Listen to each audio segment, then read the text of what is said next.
来到东区卫生所工作人员将来赶工，准备18号下晡完成后华社区筛检站的设立。对此，市长黄伟哲表示，第一波东区卫生所示范办理，一礼拜内包括永康、安南区甲新营拢会完成社区筛检站。同时，随着疫情不断检讨各区爱设立的时程。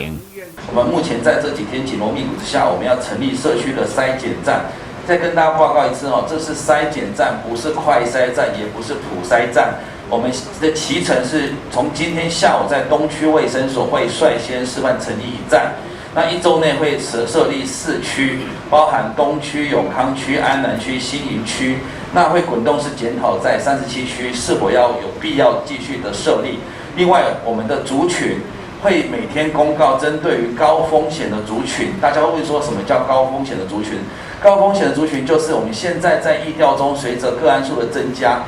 很多的个案暴露在高风险的情形下，我们是不知道他的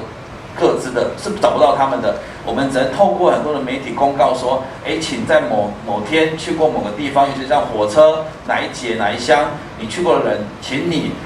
觉得身体有不舒服的时候，立刻到医院去就诊。但是这些高风险的族群可能就被遗漏掉了，或许他不知道，或许他不在意，就会到社区去爬照了哈。那也可能会造成隐性的感染源。那我们做这个筛检站的目的是针对这些高风险的族群，能够公告通知，他能够主动到我们的筛检站来做筛检。第一个，他一来我们就匡列为自我健康管理，所以你不能说我想筛我就乱说我是高风险就来筛，因为你知道一来筛你就被匡列为高风险族群，你就必须要至少自主健康管理。局长进一步强调，设立筛检站对呼吁高风险群会当主动来筛检，避免形成稳性的感染源，同时减轻急诊病院采检的负担。我们这个设站的目的，第一个是想减轻我们急诊医院的采检的量能。你可以到急诊发现非常多的人都挤到急诊去采检，这个是会造成群聚感染。在此呼吁市民如果你没有很重大不舒服，你只是单纯为了采检，请不要到急诊去。甚至你只是担心，请在家好好休息。担心你现在去采检，只是增加你暴露在高风险的危险下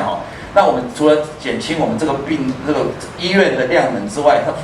急诊医护人员的一个负担之外，我们希望借此补足我们现在防疫勾稽到这些足迹不够的部分，希望协助找出更多的高风险族群。